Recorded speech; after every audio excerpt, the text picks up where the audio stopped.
औज़ुबिल्लाहिमिनश्शैतानिर्रजीम बिस्मिल्लाहिर्रहमानिर्रहीम। स्टूडेंट, आज मैं आपको समझाऊंगा रेशो क्या होती है और रेशो से रिलेटेड जो एक्सरसाइज है उसको भी सॉल्व करवाऊंगा।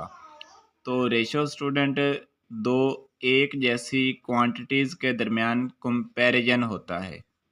तो आप समझ लें कि अगर एक क्वांटिटी ए है और दूसरी क्वांटिटी बी है, तो फिर ए और बी के दरमियान रेशो को ऐसे दो डॉट से रिप्रेजेंट या ज़ाहिर करते हैं। इसे पढ़ेंगे ए, ये साइन रेशो का है, बी इसे पढ़ेंगे ए रेशो बी। ए और बी दो नंबर होंगे, ठीक है। जैसे ऐसे लिखा हुआ हो सकता है 7:6, ठीक है। ए से मुराद भी कोई नंबर होता है, बी से मुराद भी कोई नंबर ही होता है। अब स्टूडेंट रेशो के दो एलिमेंट होते हैं, एक ये लेफ्ट हैंड साइड पर, एक ये राइट हैंड साइड पर। तो रेशो में जो लेफ्ट हैंड साइड पर नंबर होता है उसको कहते हैं रेशो का एंटीसीडेंट,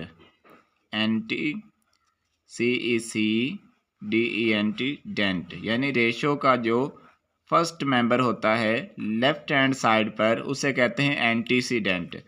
और रेशो का जो सेकंड मेंबर होता है, ठीक है, जो कि राइट हैंड साइड पर होता है, रेशो के साइन के राइट हैंड साइड पर, उसे कहते हैं कॉन्सिक्वेंट,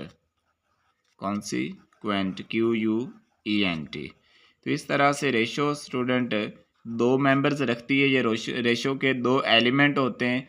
जो लेफ्ट हैंड साइड पर एलिमेंट होता है उसे कहते हैं रेशो का फर्स्ट एलिमेंट और उसे एंटीसीडेंट कहा जाता है। और जो रेशो में सेकंड एलिमेंट होता है जो कि हमेशा राइट हैंड साइड पर होता है उसे कहते हैं कॉन्सिक्वेंट। और रेशो क्या होती है, दो नंबर्स के दरमियान एक रिलेशन होता है, ठीक है। एक रिलेशन कह लें, एक ताल्लुक़ कह लें, ठीक है, दो नंबर्स के दरमियान या दो सेम क्वांटिटीज़ के दरमियान कह लें। अब स्टूडेंट यहाँ पर तो एंटीसीडेंट 7 है, यहाँ पर कॉन्सिक्वेंट 6 है, लेकिन लाजमी नहीं है कि मतलब हर दफ़ा 7 ही होगा या हर दफ़ा 6 ही होगा, ये चेंज होते रहेंगे। जैसे मैं एक और रेशो लिख देता हूँ 5:8। हमने फर्स्ट एलिमेंट जो भी रेशो का पहला एलिमेंट होगा लेफ्ट हैंड साइड पर उसे एंटीसीडेंट कहना है। तो जैसे इस रेशो में एंटीसीडेंट 5 है और कॉन्सिक्वेंट 8 है, तो एंटीसीडेंट हमेशा आपने पहले एलिमेंट को कहना है और दूसरे एलिमेंट को आपने कहना है कॉन्सिक्वेंट। अब रेशो को सिंप्लीफाई कैसे करते हैं, ठीक है, हमने उससे रिलेटेड क्वेश्चन सीखने हैं। अब दो बातें एक जहन में रख लें कि रेशो के जो दोनों एलिमेंट हैं, आप दोनों एलिमेंट को किसी एक सेम नंबर से डिवाइड कर दें, उससे रेशो पर कोई फ़र्क नहीं पड़ता। जैसे मेरे पास एक रेशो हो 20:15, तो मुझे पता है कि 20 और 15 दोनों 5 से डिवाइड हो सकते हैं। तो मैं अगर 20 को भी 5 से डिवाइड कर दूं कि 5×4 20, 5×3 15, तो इससे कोई फ़र्क नहीं पड़ेगा। ये दोनों रेशोज़ क्या हैं, आपस में इक्वल हैं। मतलब रेशो के दोनों एलिमेंट को किसी एक ही नंबर से डिवाइड करने से कोई फ़र्क नहीं पड़ता। लेकिन ये बात आपने जहन में रखनी है कि जिस नंबर से आपने रेशो के पहले एलिमेंट को डिवाइड करना है, बिल्कुल उसी नंबर से रेशो के दूसरे एलिमेंट को डिवाइड करना है। जैसे मैंने इस क्वेश्चन में रेशो के पहले एलिमेंट को 5 से डिवाइड किया, क्योंकि 5×4 20, तो दूसरे एलिमेंट को भी फिर 5 ही से डिवाइड करूँगा। अब चलते हैं स्टूडेंट एक्सरसाइज के कुछ क्वेश्चन की तरफ और क्वेश्चन को सॉल्व करते हैं। जैसे ये पहला क्वेश्चन है, 75 की रेशो लेनी 100 से। अब मैंने यहाँ पर पहले 5 से कैंसिल किया, 5 1 5, यहाँ पर 2 बच गए 25, 5 5 25, ठीक है। तो 75 को मैंने 5 से कैंसिल किया तो आंसर आया 15। और 100 को अगर 5 से कैंसिल करेंगे तो 20 आंसर आ जाएगा। अब अगेन 15 और जो 20 हैं ये 5 पर कैंसिल हो रहे हैं, 5 3 15, 5×4 20। तो मैंने क्या किया कि यहाँ पर रेशो के फर्स्ट और सेकंड एलिमेंट को 5 से डिवाइड किया। फर्स्ट एलिमेंट को 5 से डिवाइड किया तो 15 आंसर आया, सेकंड एलिमेंट को 5 से डिवाइड किया तो 20 आंसर आया। अब फिर मैंने देखा कि अभी भी ये सिंप्लीफाई हो सकते हैं, यानी ये दोनों एलिमेंट जो हैं रेशो के ये किसी एक नंबर पर डिवाइड हो सकते हैं, 15 और 20। 15 को मैंने 5 से कैंसिल कर दिया और 20 को भी 5 ही से किया, क्योंकि रेशो के फर्स्ट एलिमेंट को जिससे डिवाइड करना है सेकंड एलिमेंट को भी उसी नंबर से डिवाइड करना है। डिवाइड करना कह दें या कैंसिल करना कह दें, एक ही बात है। दूसरा रेशो है 12:16, तो 2 से कैंसिल करते हैं। 2 6 आर 12 और 2 8 आर 16। अभी 6 और 8 रेशो बन गई, तो अभी भी ये 2 पर कैंसिल होता है। 2 3 आर 6, तो यहाँ पर 3 लिख दिया। 2 4 आर 8 होता है, यानी 8 को अगर 2 से डिवाइड करेंगे तो 4 आंसर आया। यानी इस रेशो को भी 2 से डिवाइड किया तो 6 आया, इस रेशो को 2 से डिवाइड किया तो 8 आया। फिर फर्स्ट एलिमेंट को 2 से डिवाइड किया 3 आया, सेकंड एलिमेंट को भी 2 से डिवाइड करेंगे तो आंसर 4 आ जाएगा। अब 3 और 4 दोनों किसी एक नंबर पर डिवाइड नहीं होते, तो जब आपके जो रेशो के एलिमेंट हैं वो किसी दोनों एक नंबर पर डिवाइड ना हो, तो मतलब अब मज़ीद ये डिवीज़न नहीं हो सकती, तो इसलिए आपकी रेशो सिंपलेस्ट फॉर्म में आ चुकी है। अब यहाँ पर एक रेशो लेनी है 2 किलोग्राम, इसकी रेशो लेनी 800 ग्राम से। अब स्टूडेंट यहाँ पर देखें, यहाँ पर किलोग्राम है, यहाँ पर ग्राम है, तो मैंने दोनों को ग्राम में चेंज कर लिया। अब मुझे पता है कि 1 किलोग्राम में 1000 ग्राम होते हैं, तो अगर 1 किलोग्राम में 1000 ग्राम होते हैं तो 2 किलोग्राम में 2000 ग्राम होंगे। तो इसलिए मैंने 2 किलोग्राम को मैंने लिख लिया 2000 ग्राम, रेशो साइन वैसे डाल दिया और आगे 800 ग्राम लिख दिया। अब ग्राम के साथ मैंने यहाँ से ग्राम को कैंसिल कर दिया, ठीक है। यूनिट आप दोनों तरफ कैंसिल कर सकते हैं। बाकी बच गया इधर 2000, इधर 800, तो यहाँ पर 800 की जो 2 ज़ीरोज़ हैं उनको मैंने कैंसिल कर दिया 2000 की 2 ज़ीरो से। इधर बच गया 20, इधर बच गया 8। अब 20 को 2 से डिवाइड किया तो आंसर आया 10, 8 को 2 से डिवाइड किया तो आंसर आया 4।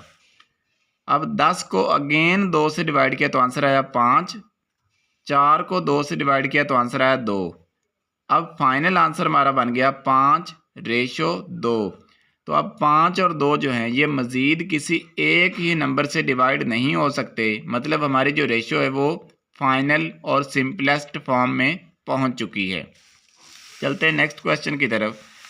नेक्स्ट एक यहाँ पर रेशो है 5:2/3।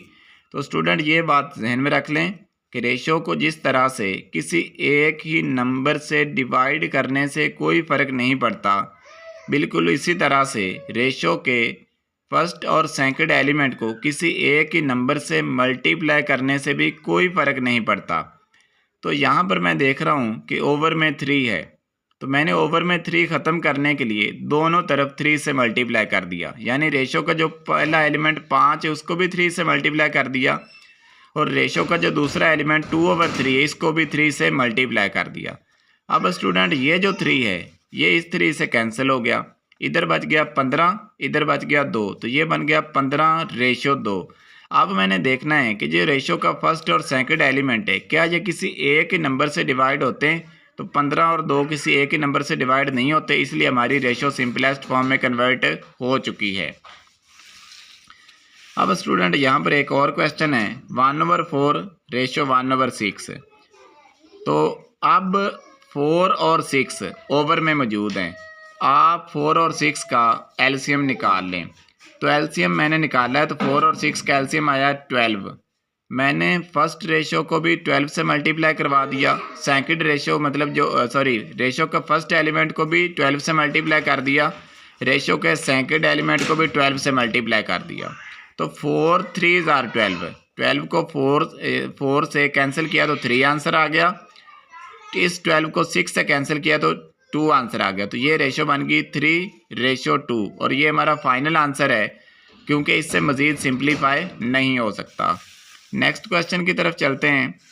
उसमें लिखा हुआ है 1/99 रेशो 1/66 रेशो 2/33।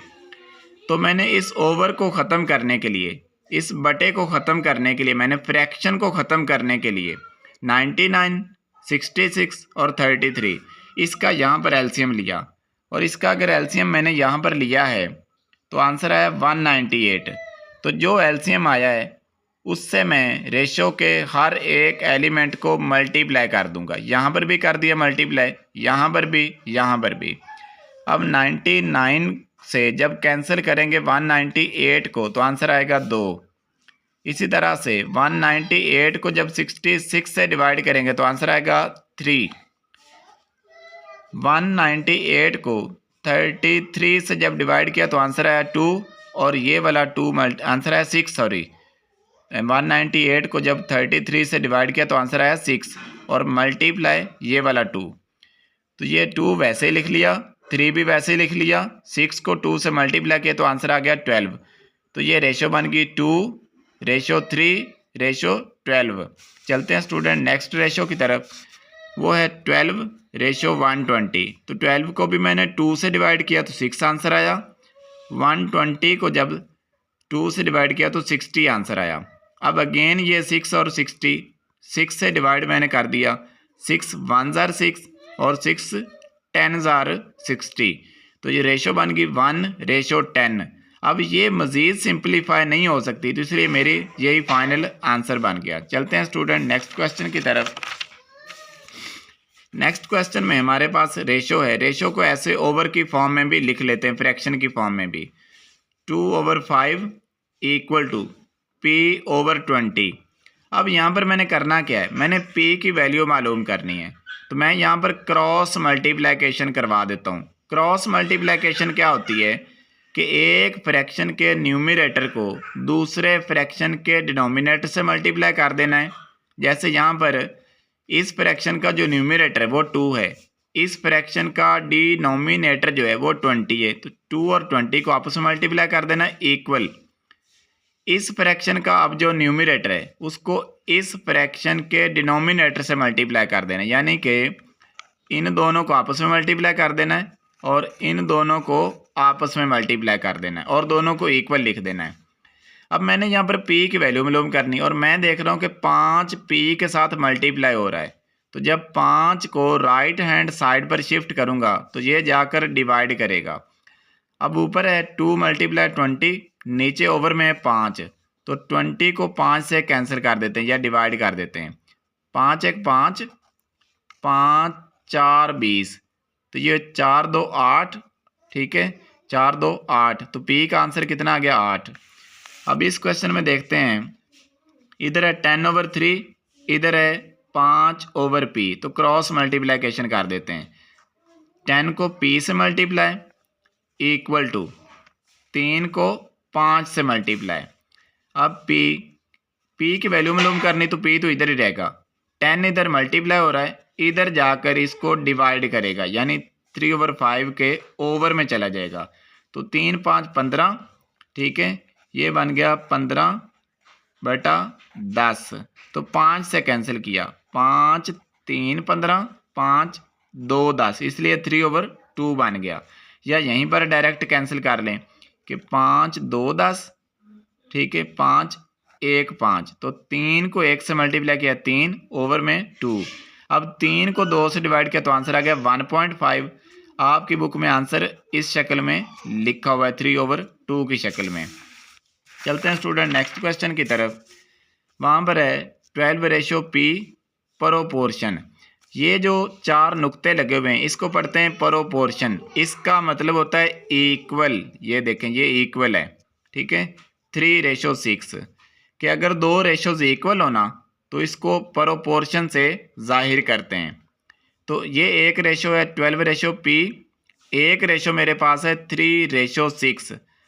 अब सवाल में ये कहा गया कि ये दोनों रेशो इक्वल हैं, तो अगर 2 रेशो के दरमियान आप इक्वल का साइन लगा लें या फिर ये प्रोपोर्शन का साइन लगा लें, 4 नुक्ते, एक ही बात है। अब 12:P को आप 12/P भी लिख सकते हैं, प्रोपोर्शन को इक्वल लिख दिया क्योंकि प्रोपोर्शन का मतलब ही होता है इक्वल। 3:6 को 3/6 लिख दिया, तो ये यहाँ से क्रॉस मल्टीप्लिकेशन वाला क्वेश्चन बन गया। 12 को 6 से मल्टीप्लाई कर देंगे, 3 को P से, तो 3 × P हो गया इक्वल टू 12 × 6 हो गया।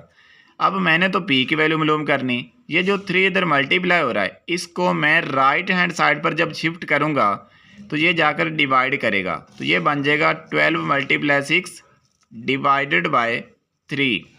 अब देखें 3 1 3, 3 2 6, तो 12 2 24। ठीक है, मैंने यहाँ पर 12 से कैंसिल किया था, 3 4 12, तो 4 लिख दिया। 6 को कैंसिल मैंने नहीं किया था, तो इसलिए 6 का 6 लिख दिया। तो ये 6 4 24, तो पी का आंसर आ गया 24। अब इस क्वेश्चन में लिखा हुआ है 8:x प्रोपोर्शन x:18, तो ये बन जाएगा 8/x, क्योंकि रेशो को हम ओवर की फॉर्म में भी लिख सकते हैं। प्रोपोर्शन का मतलब होता है इक्वल, तो इसलिए प्रोपोर्शन को इक्वल के साइन में से चेंज कर दिया, इसको लिख लिया x:18। अब क्रॉस मल्टीप्लिकेशन, x को x से मल्टीप्लाई कर दिया इक्वल टू 8 को 18 से मल्टीप्लाई कर दिया, x इंटू एक्स। तो यहाँ पर आप देख लें बेस सेम है, तो पावर ऐड हो जाएगी, एक पावर यहाँ पर एक पावर यहाँ पर है, तो x की पावर 2 हो जाएगी, यानी x का स्क्वायर बन जाएगा। 8 को 18 से मल्टीप्लाई किया तो आंसर बन गया 144। अब मुझे यहाँ पर x का स्क्वायर है, तो हमने तो x की वैल्यू निकालनी, यानी इस स्क्वायर को ख़त्म करना पड़ेगा।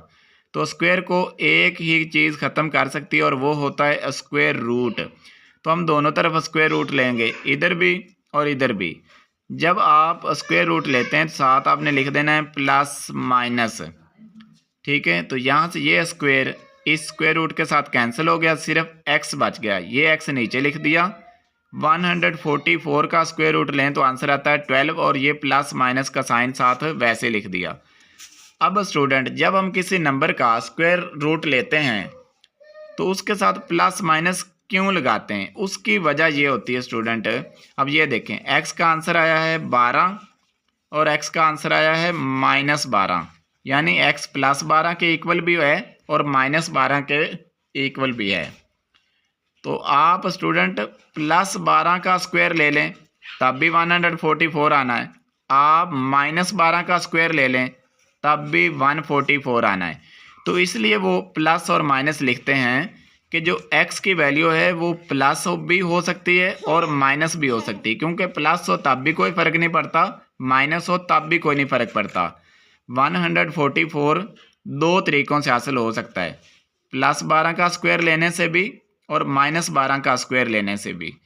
ठीक है, तो इसलिए वो यही कह रहा है कि x की वैल्यू +12 भी हो सकती है, -12 भी हो सकती है। यानी अगर आप +12 लें और उसका स्क्वायर लें तो वो भी 144 बनेगा।